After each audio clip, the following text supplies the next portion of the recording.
इन्हें की तो हम लोगों को शौक या इश्क कहिए या व्यसन कहिए, और सुनने को समझो कि आप लोगों का व्यसन है या शौक कहिए, किंतु इस बात को नहीं समझते कि व्याख्यान सुनने से कार्य सिद्ध नहीं होता। व्याख्यान में जो बात बतलाई जाती है उनके अनुसार साधन करने से आत्मा का कल्याण होता है।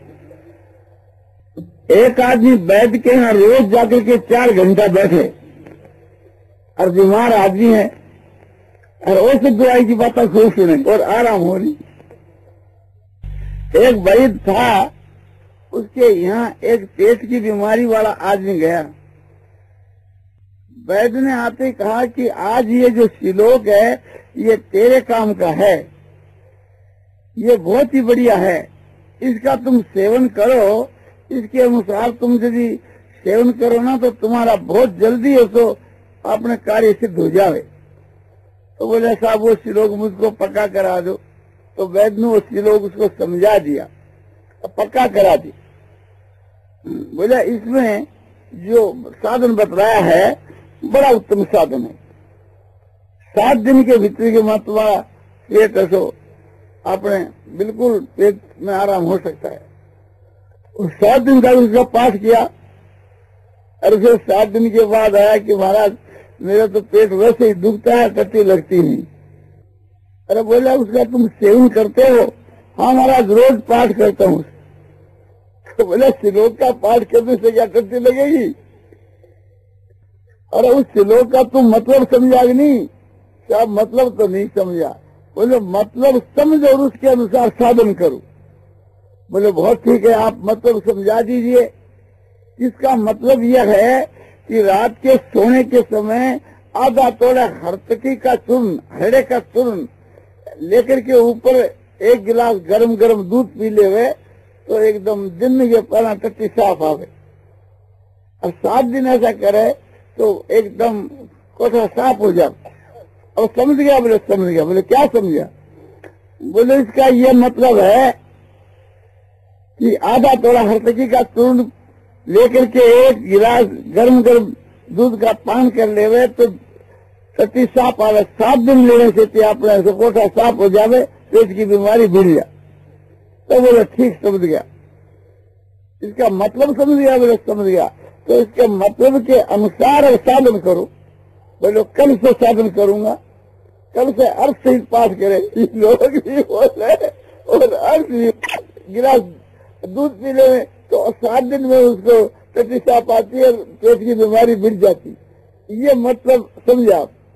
इसके अनुसार साधन करते। बोले हाँ पाठ भी करते हैं, उसका अर्थ का पाठ भी करते। अर्थ की लेते भी नहीं। बोले अर्थ की तो नहीं लेते, इसका मतलब समझिए। बोले कुछ भी नहीं समझा तुम जाकर हरतकी का सेवन करो रोज। फिर हरतकी का सेवन किया तो 7 दिन के मकोटा साफ होकर उसकी बीमारी मिट गई। 14 दिन तो ऐसे ही करता रहा अभ्यास। तो ये माता बहना कहती है कि हमारे को इसका अर्थ समझा दो। अर्थ तुम समझाते समझाते हार गए। हम कहते हैं कि भाई अपने घर के ऊपर कोई आवे गृहस्थी के तो उसकी सेवा करनी चाहिए, अतिथियों की मानो भगवान ही हमारे घर के वहां आगे, ऐसा समझ के उनकी सेवा करनी चाहिए। अभी हम घर पर गए तो हमारे घर से हमारे बच्चे ने कहा कि आप जो एक प्रकार से कहते हो तो उससे उपदेश सुनते हैं तो काम कोई नहीं करे। आजकल अपने चौके में करीब 30 आदमी भोजन करते हैं और के तो सेवदियाल की स्त्री काम करती है और के ब्राह्मण रसोई बनाती है और सब सारी बयान तो जाकर व्याख्यान सुनती है। नारायणी भाई कई दफा हमसे पूछती है कि भाई जी हमारे को कोई साधन बदलाओ। हम कहते हैं कि आए की खातिरी करो। उनके एक प्रकार से सुनने की अपेक्षा उसका ज्यादा महत्व है। सुनने की तो तुम लोग देख ही चुके, इतने दिन से सुनते हो, क्या लाभ हुआ?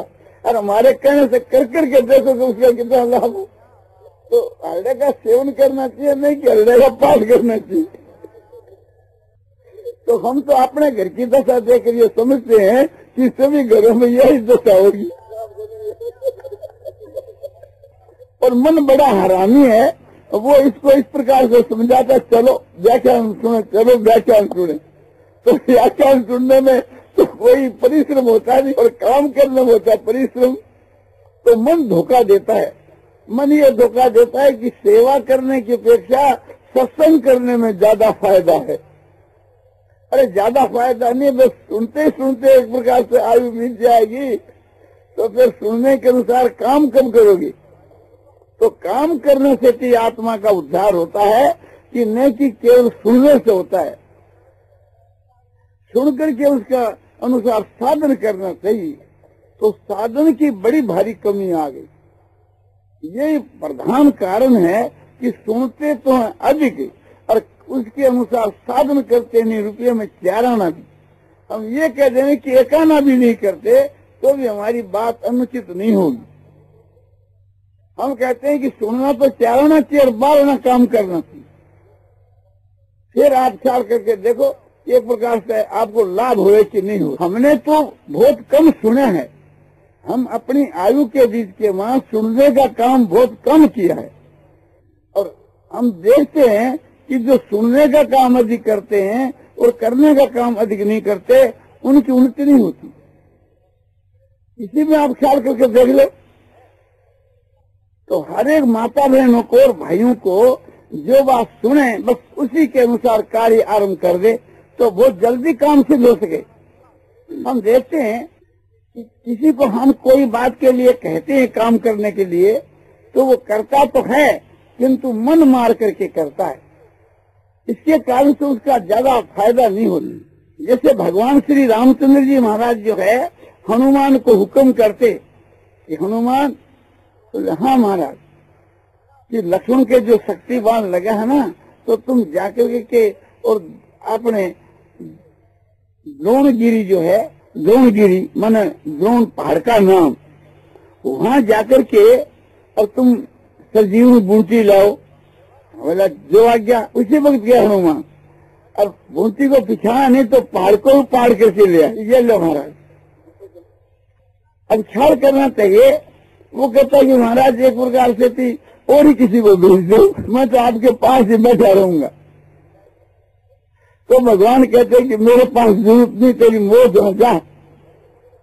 किंतु भगवान क्या कहते हैं, वाल्मीकि रामायण को निकाल करके देखो कि हनुमान तुमने हमारी आज्ञा का पालन किया और समझो हमारे कार्य को सिद्ध किया, इसलिए मैं तुम्हारा ऋणी हूँ, तुम्हारा ऋण चुका नहीं सकता। भरत जी के पास जाकर के हनुमान जी ने खबर दी तो भरत जी क्या कहते कि हनुमान मैं तुम्हारा सदा ऋणी रहूंगा।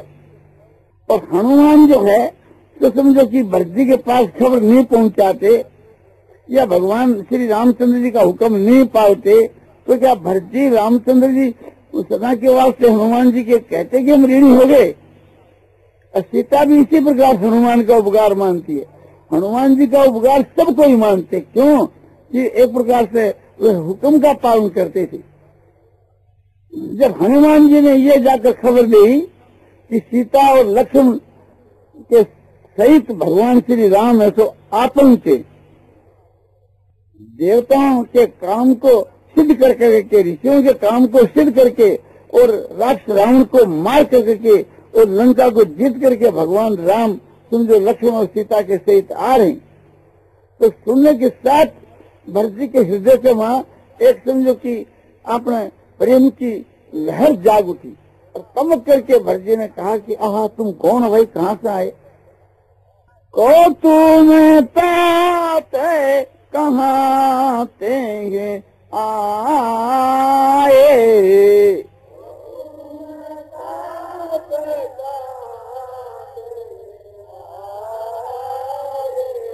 मोही परम प्रिय बचन सुनाए।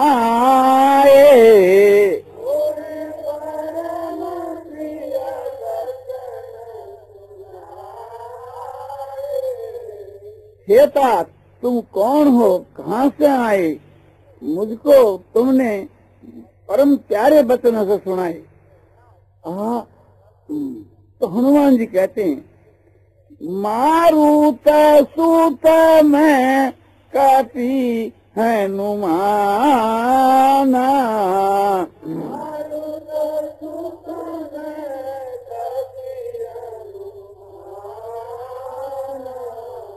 नाम मोर सुन कृपा निधाना।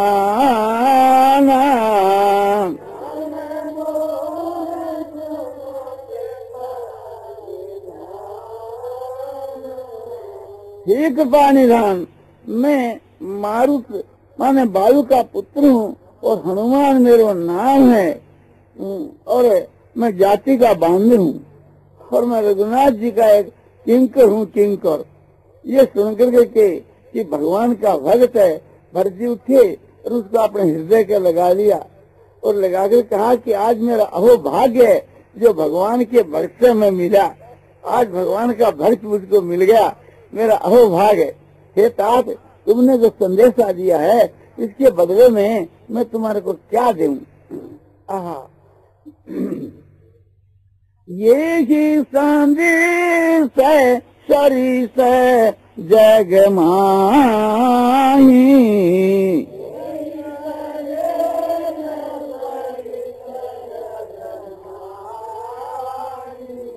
करी विचार देखा कछु नाही।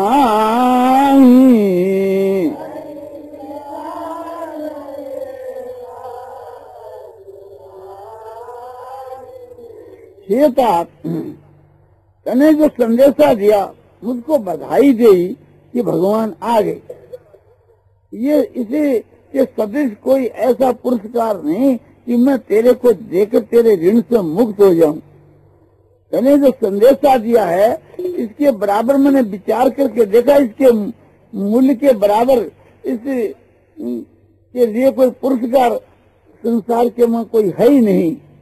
तो नाही ने तात उरी ने मैंने तो ही।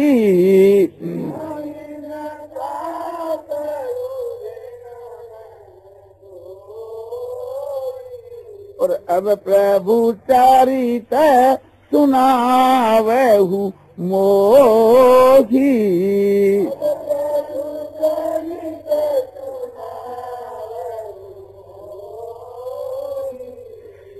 हे तात, हे मेरे प्यारे, मैं तुम्हारे ऋण से कभी छूटने का नहीं।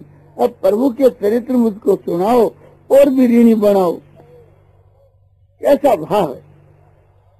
तो भरत जी महाराज का इतना उसके ऊपर भाव क्यों हुआ कि वो सेवक था, उसने सेवा की कि भगवान का सेवक, आज भगवान का दास मुझको मिल गया। तो भगवान का दास कहते कि भगवान का हुक्म पालता है। भगवान ने हनुमान को हुक्म दिया कि हनुमान जाओ, तुम एक प्रकार से खबर दो। महाराज ने सोचा कि हनुमान के दिल में जितनी प्रसन्नता होगी मेरी आज्ञा के पालने से, इतनी प्रसन्नता किसी को भी नहीं हो सकती, इसलिए हनुमान को भेजा। देखो, अपने लोग भी विचार करके देखो कि हम लोग भी देखते हैं कि अमुक आदमी जो है ये तो तुरंत उस काम को करेगा, ये दूसरा जो आदमी है ये एक प्रकार से समझो उसमें नुक्ताचीनी लगावेगा। तो हम लोग भी उसी को ऑर्डर देते हैं कि जो बड़े हर्ष के साथ और आनंद के साथ प्रेम के साथ काम करता उसको, तो ये उचित ही बात है। तो आप देखो कि हनुमान जी कितने एक प्रकार से आज्ञाकारी थे। जो एक प्रकार से थी हुक्म का पालन एक प्रकार से ठीक नहीं करता है ना, उसको समझदार आदमी कभी ऑर्डर नहीं देता। तो भगवान की आज्ञा पालने के प्रभाव से थी हनुमान जी आज इतने उस कोटि के हो गए। बहुत से आदमी तो हनुमान जी कोई अपना इष्ट देव मान करके उसकी भक्ति करते हैं, हनुमान को इष्ट देव मानते हैं। देखो कैसी आश्चर्य की बात है। भगवान श्री रामचंद्र जी वे तो साक्षात पूर्ण ब्रह्म परमात्मा है, इसलिए उनको इष्ट मानना तो युक्ति संगत शास्त्र संगत है। किंतु हनुमान तो कोई साक्षात परमात्मा नहीं, समझा, वो तो एक प्रकार से भगवान का भक्त है। तो उस भक्त को भी लोग इष्ट मान करके साक्षात इष्ट देव मानते हैं, भगवान को इष्ट नहीं मान करके हनुमान को इष्ट मानते। तो ये कितनी महत्व की बात हनुमान के लिए है। हनुमान को ऐसी पदवी कैसे मिली कि भगवान का दास होने से, उनकी आज्ञा के पालने के प्रभाव से, और कोई बात नहीं। सुग्रीव का दास होने से नहीं, बाली का दास होने से नहीं, भगवान का दास होने, इन सब बातों को ख्याल में रख कर करके और हम लोगों को सेवा भाव को अपनाना चाहिए। हम लोगों के मां ये सेवा भाव की बड़ी भारी कमी आ गई। स्वामी जी तो कभी कभी कहते हैं कि कहने की तो बात नहीं है, किंतु हम लोग साधु होकर के और यह बात जनाएं कि आप लोगों के वहां साधुओं का आदर नहीं, सेवा नहीं, भाव नहीं, उनके साथ में कैसा बर्ताव करे ऐसा भी आप नहीं जानते, तो हमारे लिए लज्जा की बात है। लज्जा की बात इसलिए कि हम लोग साधु श्रेणी में, और हम ये कहना कि भी साधुओं की सेवा का भाव तुम लोगों में नहीं है, तो एक प्रकार से कहकर सेवा करानी हुई, हमारे लिए तो लज्जा की बात है। किंतु लज्जा की बात उनके लिए है, अपने लिए तो उनकी बड़ी दया है। अपने तो ये समझना चाहिए कि उनकी बड़ी दया है, किंतु दया होकर के भी उसका लाभ नहीं उठा सकते। भगवान की बड़ी दया, पर लाभ हम कहाँ उठा रहे हैं। महात्माओं की बड़ी दया, किंतु उसकी दया से हम लाभ तो नहीं उठा रहे हैं। तो साधुओं की जो सेवा है, सत्कार है, आदर है, नमस्कार है, समझो कि उनको भिक्षा देना है, अन्न देना, वस्त्र देना, आवश्यकता चीज देना, एक प्रकार से जब इसमें कोई एक सुधार नहीं होता है तो वो कुछ भी तो नहीं है। तो हर एक गृहस्थी का ये काम है कि अपने घर के ऊपर, साधु की तो बात ही क्या है, कोई भी अभ्यागत आ जाए और उसकी सेवा की जाए तो उससे जो गृहस्थी को लाभ होता है उसके समान और दूसरा कौन सा काम है। आप भी बतलाइए। यदि निष्काम भाव से की अपने गृहस्थी आदमी अपने गृहस्थ धर्म का पालन कर ले तो उस गृहस्थ धर्म के पालन से भी उसकी मुक्ति हो सकती है। इसके विषय में बड़े बड़े दृष्टांत संसार के वहां मौजूद हैं। आप देखिए कि राजा रंती देव थे। राजा रंती देव की इस प्रकार से कथा आती है कि अपने घर के ऊपर कोई अतिथि आते थे, साधु ब्राह्मण की तो बात ही क्या, चाहे घर के ऊपर चंडाल आ जाए तो उसकी भी वो सेवा करते थे और उसको समझो कि संतुष्ट करके भेजते थे। तो एक समय की बात है, इस प्रकार से राजा रंती देव करने लगे। रंती देव के हृदय में बड़ी भारी दया थी और उनका समझो कि प्राणी मात्र के वहां उच्च भाव था। ये भाव था कि भगवान सब में विराजमान है, इसलिए सबकी सेवा ही भगवान की सेवा है। और दया भाव भी था, दूसरे के दुख को देख करके उनका हृदय पिघल जाता था। तो एक समय के बीच के में समझो कि वे दान देते देते, अतिथि सेवा करते करते उनका सारा धन समाप्त हो गया। आखिर के बीच के में 48 दिन तक उनको खाने को नहीं मिला, भूखे रहे खुद। जब खुद भूखे रहे तो अतिथि को क्या देवे। 49वें दिन उनको समझो कि खाने के लिए कुछ मिला, तो खाने की तैयारी करी, भोजन की तैयारी करी। उस समय के बीच के वहां देखते हैं कि कोई अतिथि है तो उसकी सेवा करके और फिर भोजन करे। बाहर में देख दें तो एक शूद्र बाहर में खड़ा था। पूछा तुम भैया भोजन करोगे? बोले हाँ। तो उसको बैठा के भोजन करा दिया, वो चला गया। फिर बाहर में निकल के देखा तो एक ब्राह्मण खड़ा था। पूछा महाराज भोजन करोगे? बोले हाँ। तो उसको भोजन करा दिया। भोजन करा करके फिर भोजन करने की तैयारी करी। भोजन करने के बाद सब तैयार हुए। राजा रंती देव और उसके बाल बच्चे, उसकी स्त्री अन्न के बिना एकदम व्याकुल हो रहे हैं। 48 दिन के भूखे एक प्रकार से समझो बिलबिला रहे हैं सब अन्न के बिना। तो उस समय के बीच के ना समझो कि आपने भोजन की तैयारी करी, क्या भोजन करेंगे। इतने समय के बीच के एक चंडाल आ गया मैं तक, और साथ में बहुत से कुत्तों को लेकर गया और कहा कि राजन आप बड़े धर्मात्मा पुरुष हैं और ये मेरे कुत्ते भूखे हैं और मैं भी भूखा हूँ, क्या हम लोगों को खाने को तुम दे सकते हो? तो बोला हाँ।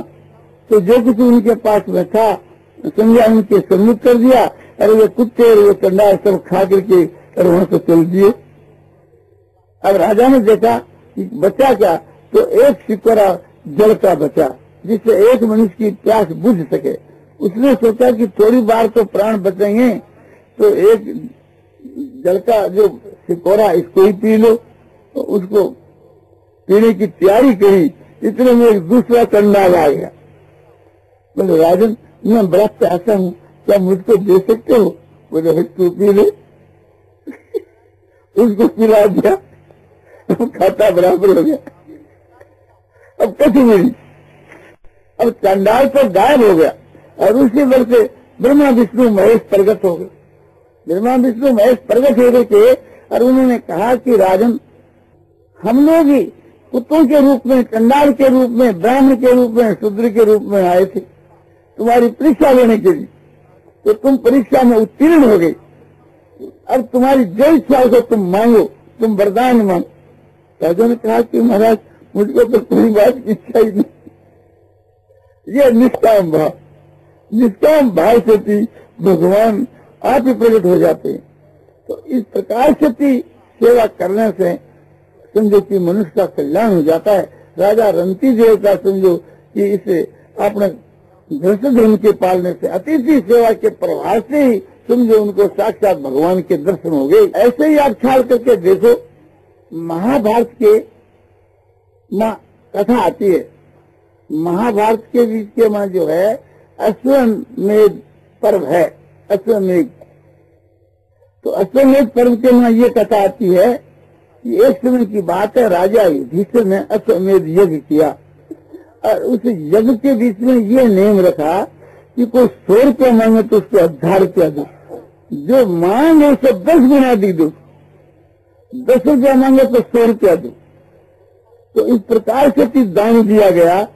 तो एक प्रकार से ऋषि और ब्राह्मण और मुनि लोग बड़ी प्रशंसा करने लगे, विद्वान लोग।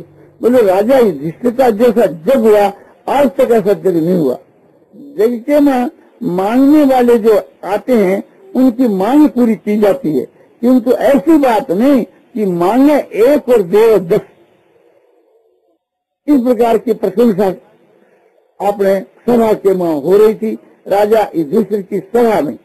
तो वहाँ एक नेवलिया जिसको नकुल कहते हैं, जो सांप को खा जाता है, वो प्रकट हुआ और मनुष्य की बोली बोलने लगा और कहा कि हे ब्राह्मणों और हे ऋषि और मुनि महात्माओं, हे राजा युधिष्ठिर की बधाई प्रशंसा करते। राजा युधिष्ठिर के जग की जो आप जो प्रशंसा करते हो भूरी भूरी कि राजा युधिष्ठिर का जग बहुत बढ़िया आया, बहुत बढ़िया आया, किंतु मैं कहता हूँ कि मैं जैसा जग देखा उसके मुकाबले में राजा युधिष्ठिर का जग कुछ भी नहीं। तो पूछा कि महाराज आप कौन सा जग देखा, उसकी बात बतलाइए। तो नेवलिया कहने लगा कि तपोवन के मां एक शीलोत्थ वृत्ति करने वाले ब्राह्मण थे। शील और ऊच, ऊच वृत्ति कहते हैं कि किसान लोग खेत में से खला काट करके घर में अन्न ले आते हैं, उसके बाद में समझो कि जो खेतों के अन्न के किनके जो गिर जाते हैं और उसको बीन बीन करके चुन चुन करके इकट्ठा करके उससे अपना जो जीविका करता है उसको कहते हैं कि अपना ऊच वृत्ति। और जो खेतों के बीच के से समझो कि धान काट लिया जाता है और फिर धान के जो जड़ रह जाती है उससे फिर धान फूटता है, जैसे समझो कि जवार है, बजरा है, कोई भी चीज है, वो फूटते हैं और फिर उसके बीच के सिक्का निकल करके फिर धान दहियोग से पड़ जाता है, उसको सिले की सीटी कहते हैं। उससे से जो वृत्ति करने वाले हैं वो शील वृत्ति वाले ब्राह्मण समझे जाते हैं। तो ऐसे जो ब्राह्मण है वो ऋषि के तुल्य है। तो उस प्रकार की उसकी वृत्ति थी। पूर्व के जमाने में किसान लोग एक प्रकार से समझो कि खड़ा काट करके ले आते थे, तो उस जानबूझ करके के किसी अन्न अपना बिखेर दिया करते थे ब्राह्मणों के लिए। भूमि पर पड़ा हुआ जो अन्न है वो ब्राह्मणों का है, इस वास्ते उनका नाम भूदेव है। और जो फिर दूसरी बार जो अपने आप से खेती होती है उसका उसमें ब्राह्मणों का हक है, किसान का नहीं। तो यह मर्यादा थी, उसके अनुसार हजारों लाखों ब्राह्मण जो है वृत्ति करते थे और वो वृत्ति उत्पत्ति की वृत्ति मानी गई है। तो इस प्रकार की वृत्ति करने वाला एक ब्राह्मण था। तो उस ब्राह्मण को 7 दिन तक खेतों में कहीं अन्न नहीं मिला। तो ब्राह्मण और ब्राह्मणी और ब्राह्मण का लड़का और उसकी स्त्री चारों मारे भूख के एक प्रकार से उनका पेट लग गया था और भूख के मारे अपने व्याकुल हो गए थे। तो 7वें दिन उनको किसी एक खेत के बीच के वहाँ किसी दाने मिले तो चुन चुन कर इकट्ठा कर करके और उसे जो थे जो की धानी बनाई। जो को धानी का मतलब है कि जो को भून लिया और भून करके उसको पीसा और पीस कर उसमें नमक डाल करके उसको सत्तू ऐसो बनाए। सत्तू बना करके और 4 पात्रों के बीच के वहाँ समान भाव से परोसे गई और अब भोजन करने की तैयारी करी कि अब भोजन करें। इतने में बाहर में देखा तो एक बूढ़ा ब्राह्मण है तो खड़ा है। उससे नमस्कार करके कहा कि महाराज एक प्रकार से आप भोजन करोगे? बोले हाँ। तो अतिथि घर पर आ गया तो उसको भोजन कराकर ही भोजन करना चाहिए, ये अपना धर्म है। 7 दिन के भूखे हैं किंतु अतिथि को भोजन कराकर ही भोजन करना। तो उसको भोजन के लिए बैठा दिया। तो ब्रह्म देवता ने अपना जो हक है उसको परोस दिया, किंतु फिर भी उसकी तृप्ति नहीं हुई। तो उसकी स्त्री ने कहा कि महाराज मेरे भाग का मेरे हिस्से का जो अन्न है ये भी ब्राह्मण देवता को परोस दो। तो उसने उपदेश दिया कि हे स्त्री 7 दिन की तू भूखी है तो इतना त्याग तू मत कर, तुम कैसे जीवोगी? बोले नहीं महाराज, जैसे आप जीवोगी वैसे मैं जीवूंगी। हम लोग वृद्ध हैं, हम भूख निकाल सकते, मेरे हक का आप इसको दे दो। और आप भोजन नहीं करोगे तो मैं कैसे भोजन करूंगी? तो स्त्री के अनुरोध करने पर, आग्रह करने पर उस स्त्री के हिंसा का जो भोजन है वो ब्राह्मण को परोस दिया। और ब्राह्मण उसको भोजन कर लेने पर भी उनकी तृप्ति नहीं हुई। तो उसका जो लड़का, जवान लड़का, उसने कहा पिताजी जो मेरे हिस्से का, मेरे का जो भोजन है वो भी ब्राह्मण देवता को आप परोस दो। बोले बेटा तू जवान है और 7 दिन के हम लोग भूखे हैं और तू अधिक भूख नहीं निकाल सकेगा। हम लोग तो बुढ़े हैं, निकाल देंगे, और तुम बच्चा है इस वास्ते तुम अपने हिस्से का भोजन कर ले। बोले पिताजी नहीं, मेरी प्रार्थना है कि मेरे हिस्से का भी इस ब्राह्मण को दे दो। तो उसके हिस्से का भी ब्राह्मण को दे दिया। फिर पुत्र की जो स्त्री है, पुत्र बधू, उसने अपने ससुर से कहा कि अपने पिताजी मेरे हक का जो है वो भी इसको दे दो। कहा कि बहू तुम समझो कि यह अवस्था आ रही है तो तू तेरे हक का मत दे। बोले नहीं, जब आप सबने दे दिया तो मैं भी मेरे हक का देना ही चाहती हूँ। अनुरोध करने लगी तो उनका आदेश दे करके उसके ससुर ने अपने पुत्र वधू का जो हिंसा है वो भी ब्राह्मण को परोस दिया। ब्राह्मण जो है, ब्राह्मण देवता सब खा गए।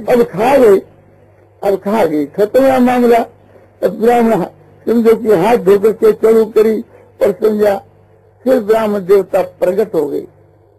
ब्राह्मण देवता बोले प्रकट हो गए क्योंकि मैं साक्षात धर्मराज हूँ और आप लोगों की परीक्षा लेने के वास्ते ब्राह्मण का रूप धारण करके यहाँ में आया। तुम लोगों ने मुझको जीत लिया, तुम धर्मात्मा हो, चलो तुम इसी शरीर से थी अपने उत्तम लोगों को, परम धाम को। तो धर्मराज खुद दीवान में बैठा करके उन चारों को अपने सो ले गए। तो चारों के चारों उत्तम गति को चले गए। उनके उत्तम गति के जाने के बाद और ब्राह्मण देवता जहाँ चलू करी थी, हाथ धोया था, उस जूठे पानी के बीच के मैं लोट पर लेट लगाई तो आधा सोने का हो गया। मैंने सोचा राजा युधिष्ठिर का जो जग है वो बहुत एक प्रकार से भारी हुआ है, उसकी बड़ी लोग प्रशंसा करते हैं। चलो वहाँ चल करके स्नान करेंगे तो वहाँ आधा सोने का नहीं, 16 न हो जाएंगे। तो यहाँ आकर के उसने लोट प्लेट लगाई, कुछ भी नहीं है। इस राजन ये तुम्हारा जो कुछ भी नहीं उस दुख के मुकाबले के बीच। तो ये सुनकर के सबको बड़ा आश्चर्य हुआ और सबका मान मर्तन हो गया। सबका एक प्रकार से सिर नीचा हो गया कि बात उसने ठीक कही, उसके समान ये राजा युधिष्ठिर का जग ऐसा नहीं है।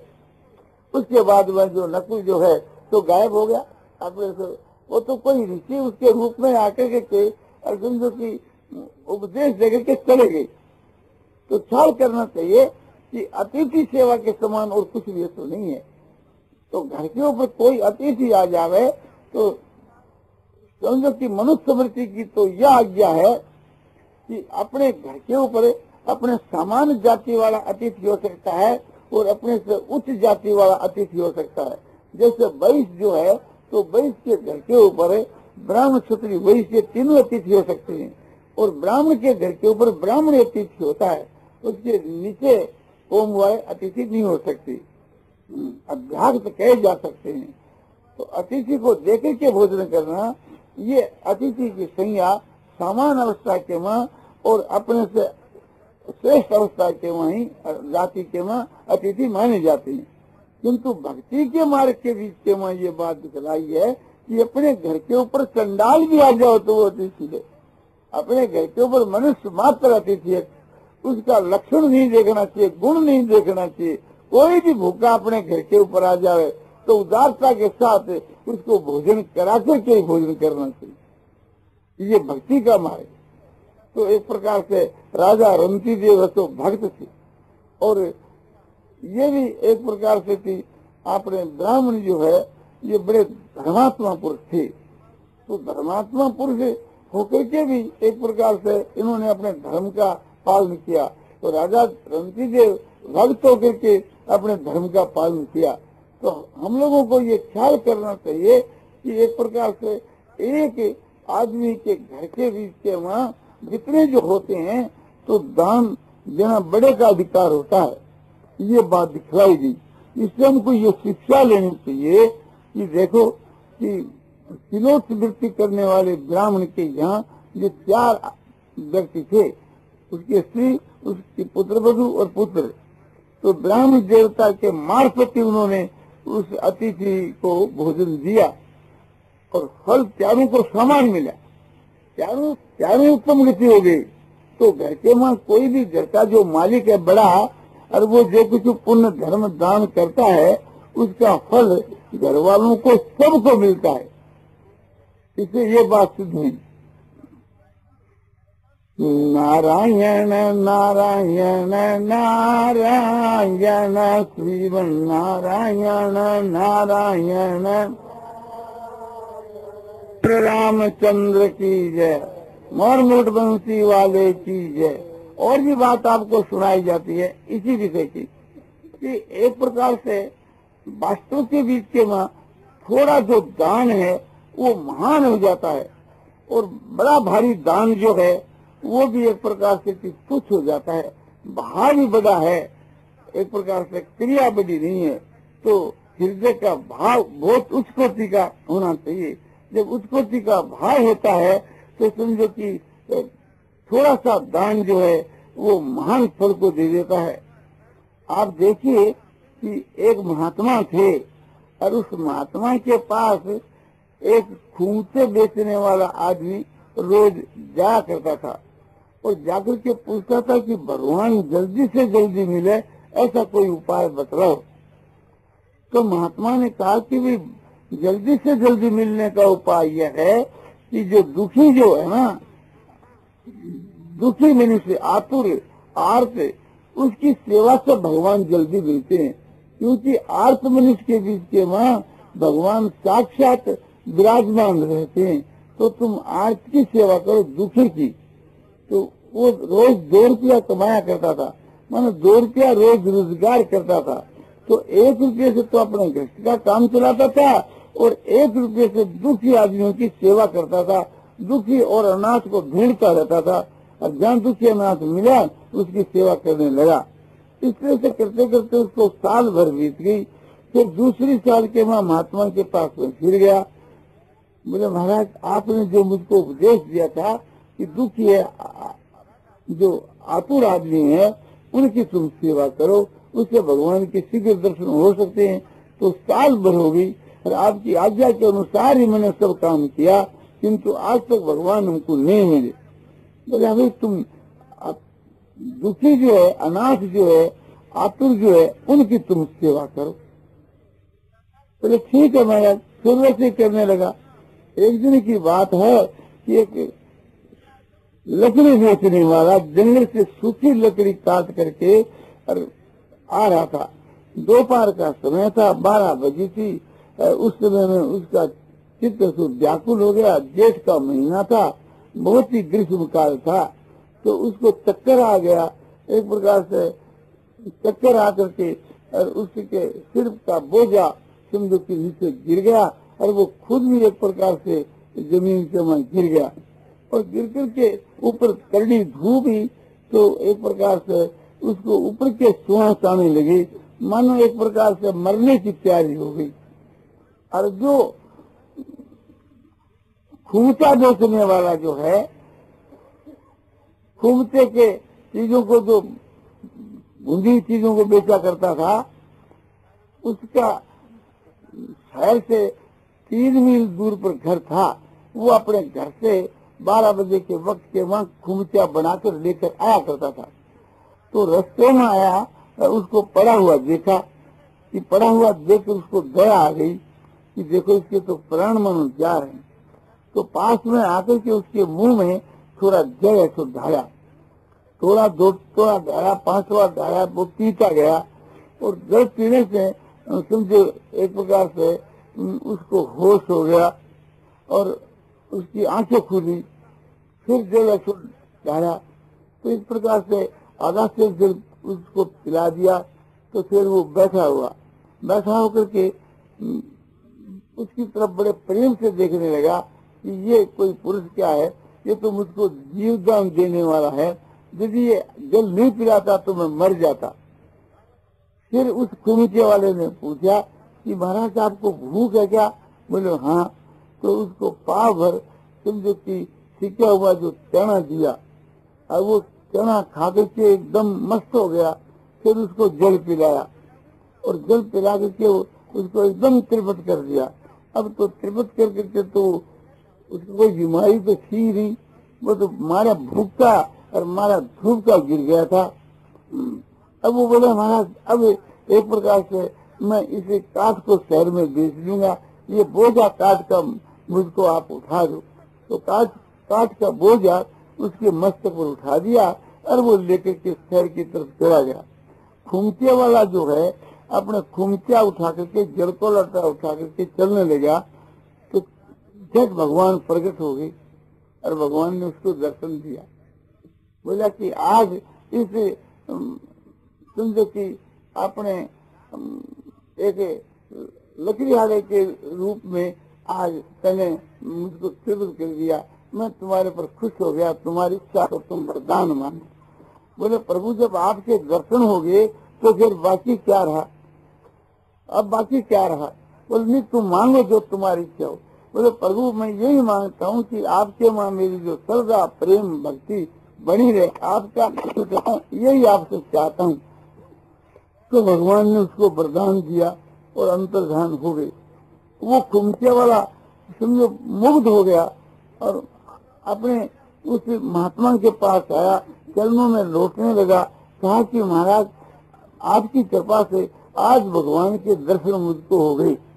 उन्होंने पूछा कि कैसे हुए? बोले इस प्रकार से हुए। तो महाराज ने कहा भी ठीक है, उचित ही है। बोला महाराज आज तक मैंने सेवा तो की किंतु ऐसा मौका नहीं पड़ा जैसा कि आज पड़ा। तो भगवान जो है आतुर आदमी में बात करते हैं, इसलिए आतुर की सेवा करने से, दरिद्र नारायण की सेवा करने से, समझो कि अभ्यागत की सेवा करने से, अनाथों की सेवा करने से भी भगवान जल्दी खुश होते हैं। तो हम लोगों को विशेष करके चेष्टा रखनी चाहिए, जो दुखी हो अनाथ हो उनकी सेवा करना। सेवा करने से तुरंत उसका लाभ होता है और सेवा भी निष्काम भाव से करनी चाहिए। तो हम लोगों के बीच के वहाँ इसकी बड़ी भारी कमी आ गई है, इसलिए एक प्रकार से ये आपको चेतावनी दी जाती है। माताओं को, भाइयों को, बहनों को एक प्रकार से कि खूब ही दुखियों की सेवा करनी चाहिए। और दूसरे तो आपने जो भगवान के जो प्रेमी भक्त हैं और जो पूजे देव द्विज गुरु प्राज्ञ पूजन सोच मार्ग, जो देवता है, ब्राह्मण है, और ज्ञानी है, महात्मा है, और माता पिता आचार्य अपने पद में बढ़े हैं, अवस्था में बढ़े हैं, गुण में बढ़े हैं, कर्म में बढ़े हैं, किसी भी प्रकार से हमारे से जो श्रेष्ठ हैं, बड़े हैं, उनकी सेवा और एक दुखी और अनाथों की सेवा, सेवा के करने के योग ये दो ही है, किंतु हम दो में से एक की भी हिस्सा नहीं करते। तो ये ख्याल रखना चाहिए कि जहाँ कहीं हमारे को काम पड़ जाए सेवा का, तो सब काम छोड़ करके सेवा करनी चाहिए। और सेवा भी जो मरने के लायक पड़ा है, कोई बीमार पड़ा है, समझा कि चाहे वो लखपति भी क्यों नहीं हो, किंतु इस समय में आपने वो पात्र है, समझो कि उसके प्राण जा रहे हैं, तो उसकी रक्षा एक रुपया तो नहीं कर सकते, रुपया तो उनकी कोई रक्षा नहीं कर सकता, कोई भी उसकी रक्षा नहीं कर सकता। और मरने के समय के बीच के माँ भगवान का जो आपने कथा और कीर्तन है, उससे उसकी मुक्ति हो सकती है। कथा कीर्तन कलि विषय भव सागर की नाव, तो अपने कलयुग के बीच के माँ समझो कथा और कीर्तन से भी मनुष्य का कल्याण होता है। तो कोई आदमी बीमार है, मरने के लायक है, समझा, उसको बिना पूछे हम जाकर के सुनावें तो भी हमारी उदारता है। और पूछने पर तो समझना चाहिए कि मानो बड़ा अच्छा मौका मिल गया, ये तो मौका ढूंढना चाहिए हमको। तो यहाँ आपने हर साल ऐसा मौका मिल जाया करता है। और इस साल के माँ भी कई बीमार तो पड़े हैं, स्त्रियाँ भी कई बीमार है, और समझो कि पुरुष भी ऐसा बीमार है, और उनकी सेवा जो है तो एक प्रकार से बड़े भाग्य से मिलती है। तो उनकी सेवा का जो फल है, उतना फल सत्संग करने का नहीं है, उतना फल भजन करने का नहीं है, उतना फल ध्यान करने का नहीं है, जो निष्काम भाव से उनकी सेवा की जाए। एक आदमी एक महीने तक एकांत में बैठ करके ध्यान करके देख लो, और एक आदमी एक महीने उनकी सेवा करके देख लो, समझो कि विशेष तो आपको अपना वैद्य जी बता सकते हैं कि अपने यहाँ कौन कौन बीमार है। किंतु दो आदमियों का तो मुझको मालूम है कि एक तो जीतवल जी और एक आपने गोपीराम जी लोपाणी। और अस्थियों के बीच के माँ भी कई बीमार है। अस्थियों के बीच के माँ समझो कि एक तो आपने जो दुजारी जी है तुलसीराम जी, उनकी अस्त्री तो 42 नंबर के कमरे में, और एक समझो कि बीमार है गोपीबाई, और एक बीमार है आपने समझो कि एक किशोर सिंह जी गाड़े जी के स्त्री, और एक माझीवाड़ी। ये 4 की तो मुझको मालूम है। तो इनकी पांति कर दे तो जाकर सुना देना भगवान को भजन ध्यान, तो सुनने वाले को भी लाभ, सुनाने वाले को भी लाभ। और उनकी सेवा जो समझो कि शरीर की सेवा मिल जावे तो वो सेवा है, और अध्यात्म विषय की सेवा वह परम सेवा है। वो तो एक प्रकार से बहुत उत्पत्ति की सेवा है, किंतु उसको दवाई पिलानी, उसके टट्टी पे साफ कर देना, इस प्रकार की भी सेवा है, वो भी निष्काम भाव से की जाए तो कल्याण करने वाली है। आप एक प्रत्यक्ष देख लो प्रकृति की सेवा। बहुत सी माता बहन जो है कि जब उनको छूना नहीं होता है, और उस दिन उसके घर के ऊपर जाकर के बोले हम रसोई बना देंगे, तो कितनी आनंद की बात है।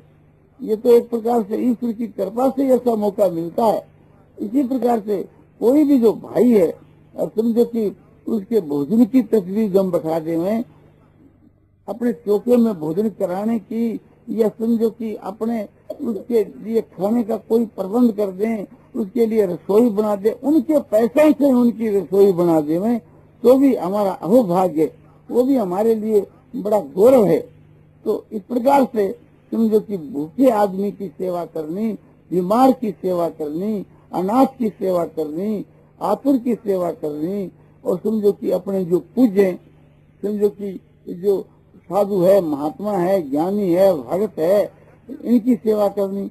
और जो समझो कि भक्तों के जो भक्त है, भक्तों के भक्त कौन कि समझो कि सत्संग करने के लिए जो आते हैं वे भक्तों के भक्त हैं, उनकी सेवा से भी मनुष्य का कल्याण हो जाता है। यदि निष्काम भाव से करे, कोई भी सत्संग के लिए आवे, समझो कि मानो भगवान ही आ गए, एक प्रकार से इतना मन में उत्साह हो, और उसके पीछे पड़ जावे सेवा करने के लिए, धूप को भी ख्याल नहीं करे, बड़े प्रेम से सेवा करे।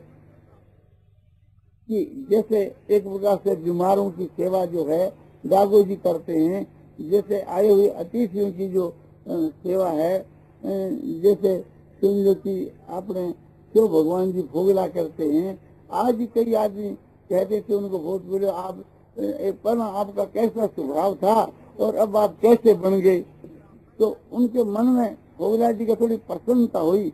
वो प्रसन्नता यदि नहीं हो गए तो और जल्दी कल्याण हो जाए, नहीं तो प्रसन्नता के बीच के वहाँ मान बढ़ाई के बीच के वहाँ जो सेवा का महत्व जो है, उस मान बढ़ाई के बीच के वहाँ मान और बढ़ाई से प्रसन्न हो जाते हैं ना।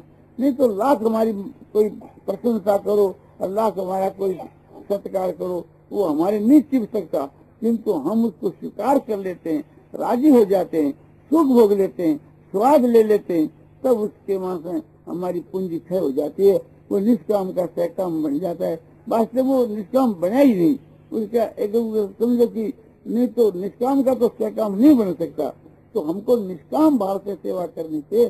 फिर आप तमाशा देखो, आज एक प्रकार से यदि हम लोग निष्काम भाव से लोगों की सेवा करें तो एक इस प्रकार से लाभ हो सकता है कि थोड़े समय में हम लोगों का जीवन बदल जावे।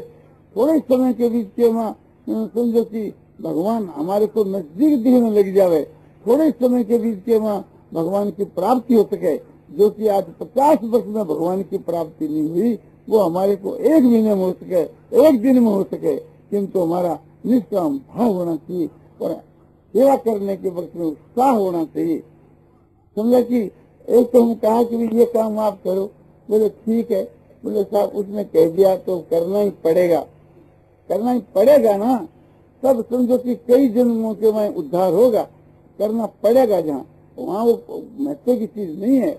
और बोले भी ये काम बड़े चाव से कर रहे हैं तो बहुत उत्तम बात है। उसके भी न्यारे न्यारे स्थल है, न्यारे न्यारे एक प्रकार से। एक तो ऐसी बात है कि जो कोई काम बतलाया जावे तो उसके हमारे एक कहावत है कि माथा हांडी फूटे और कहे भी ये काम करो, बोले ऐसा इसमें तो यह है, इसमें तो यह है।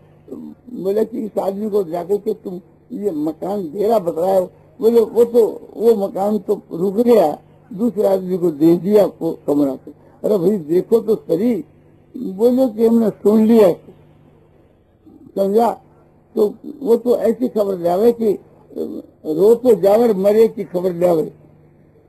आगे कहावत ही कि एक आदमी हरामी आदमी था, तो वो उसको बोला रे कि भैया एक प्रकार से कि आपने एक काम करो, तुम ये कराओ, देखा बरखा बरसती है कि नहीं बरसती। बोले साहब बरखा तो बरसती है।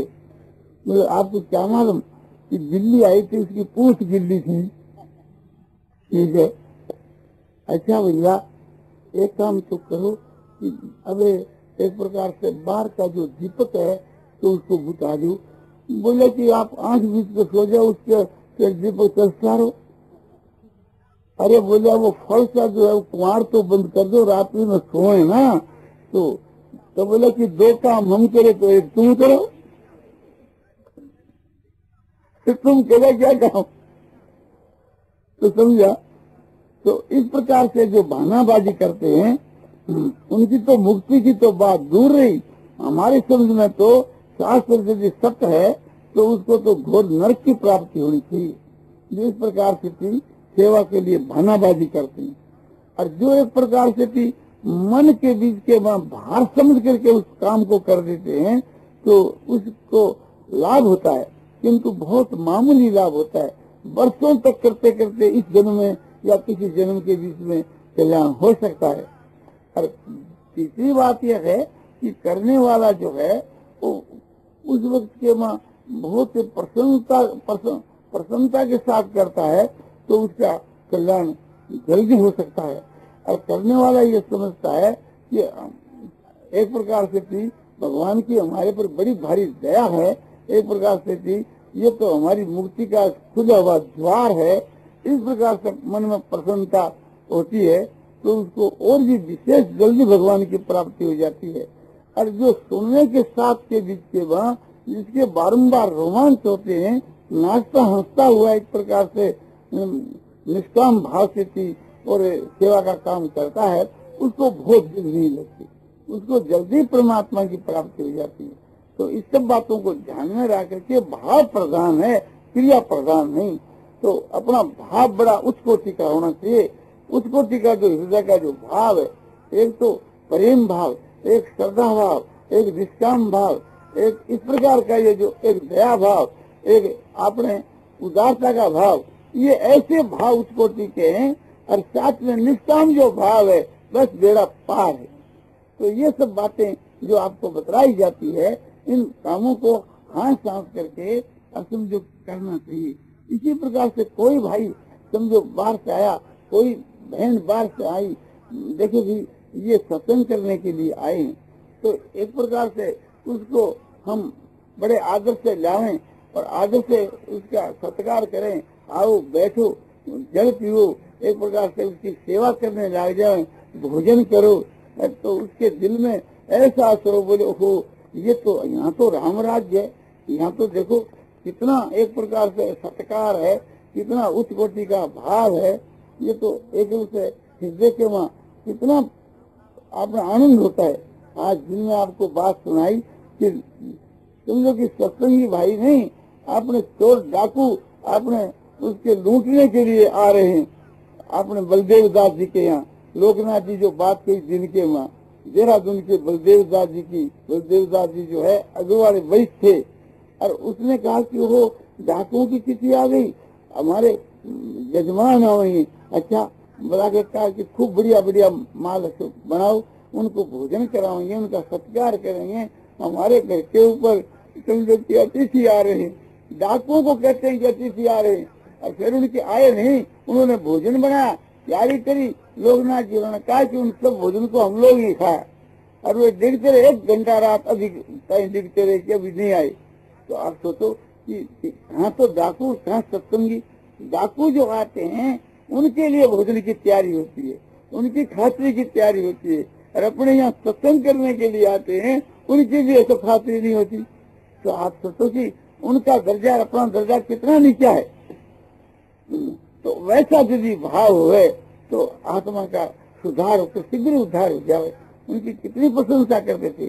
खुद लोकनाथ जी कहते थे कि भाई हमारा वह भाव नहीं, हमारे घर के बीच के वहाँ समझो कि कोई भी आदमी ऐसा, उसके घर में एक आदमी आया और उसको गालियां काटता रहा, और वे उसकी आपने समझो की खातरी करते रहे, एक प्रकार से प्रेम करते रहे। तो हमारे घर में तो कोई इस प्रकार से आवे तो जमादार को बुला कर उसको बाहर उसको निकाले कि बाहर हटाओ इसको। तो आपका भाव भी कहते थे, उनका भाव भी कहते थे। तो हम लोगों को उच्च कोटि के जो पुरुष हैं उनके भावों के अनुसार चलना चाहिए, उनके अनुसार हमको चलना चाहिए। तो कोई भी भाई अपने समझो कि अतिथि के रूप में, समझो कि अभ्यागत के रूप में आ जाए, तो भगवान ने जीव दी है तो वचन मीठा बोलना चाहिए और उसका अपने हाथों से सत्कार करना चाहिए। तो ये तो जब तक आपका मनुष्य का शरीर है, लाभ उठाना हो तो उठा लो, बढ़ जाओगे तो फिर क्या, फिर एक प्रकार से आपके पास कौन आएगा और आप क्या लाभ उठा सकोगे। तो ये शरीर जब तक आपके अधिकार में है तब तक इसे जितना लाभ उठाना सको उठा लो, जो आगे जाकर आपको पश्चाताप करना नहीं पड़े, पश्चाताप करना आगे जाकर आपको नहीं पड़े। तो अपने कोई भी भाई आवे उसको आने वालों को रहने के लिए जगह देनी चाहिए, खाने के लिए उनको भोजन देना चाहिए, पीने के लिए उसको जल पिलाना चाहिए और मीठी वाणी बोलनी चाहिए, और उसकी अपने मानो अपने घर में भगवान आ गई इस प्रकार से उसकी सेवा करनी चाहिए। जैसे आपने कोई आपने समझो कि अवसर आ जाता है और उसकी हम लोग जैसे खातरी करते हैं, इसी प्रकार से कि अपने सभी अवसर, अवसरों के अवसर, साक्षात भगवान अवसरों के अवसर हैं, ऐसा समझ करके कि आओ भाई एक प्रकार से आपकी क्या सेवा करें, आपकी क्या उसको अपना आज्ञा का पालन करें। एकदम मानो भगवान ही आगे, अपरिचित आदमी आवे तो भी मैंने परिचित समझ करके और उनकी सेवा के काम के वहाँ एकदम लग जावे। तो देखो आपका भाव बदल जावे, हृदय का समझो कि भाव ही तो प्रधान है। हृदय के बीच के वहाँ ये भाव है तो धारण करने चाहिए, जिसको मैंने कहा क्षमा है, दया है, समझो की उदारता है, त्याग है, शांति है, प्रसन्नता है, और सेवा है, निष्काम भाव है, प्रेम है, श्रद्धा है, ये उत्तम उत्तम भाव है। इन्हें का संग्रह कर लो और फिर देखो प्रत्यक्ष के बीच के वहाँ आपको शांति मिले, आनंद मिले, भगवान मिले, बड़ा पास। नारायण नारायण नारायण श्रीमन नारायण नारायण नारायण नारायण नारायण नारायण नारायण नारायण